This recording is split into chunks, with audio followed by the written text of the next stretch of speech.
Okay, we're going to be talking about adjective clauses tonight. We're going to need a little bit of background information before we begin. So we're going to, first of all, an adjective clause is a dependent clause. Now a dependent clause is going to have a subject and a verb, but it can't stand by itself. So, for example, who went to the store? Who is my subject and went is the verb. But if I just walked up to you and said, who went to the store, and it's not a question, then it wouldn't make any sense. So that's how clauses, dependent clauses work. They need something to depend on. So specifically, an adjective clause is a dependent clause that acts like an adjective.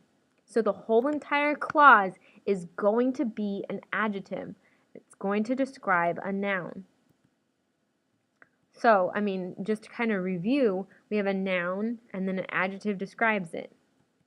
So like the small boy. Small describes the boy.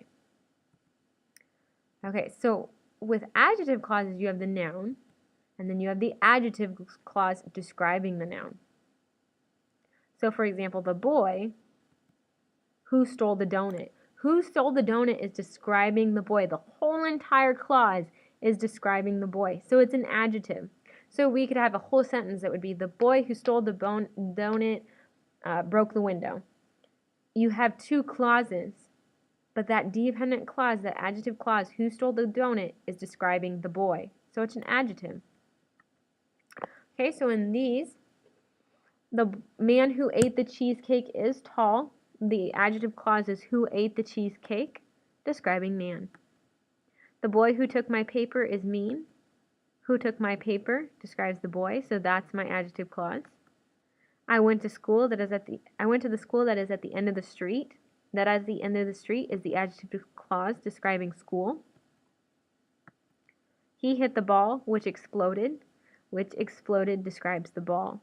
Now, all of these clauses cannot stand by themselves. If I walk up to you and I say, who ate the cheesecake, and I don't ask a question, then it doesn't make any sense. It's an adjective clause. It's dependent on the independent clause, which is the man is tall.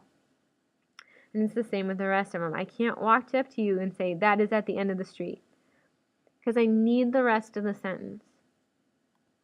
Now, all adjective clauses start with relative pronouns. Who, whom, whose, where, that, and which. So just remember that. Look for those words. They won't always start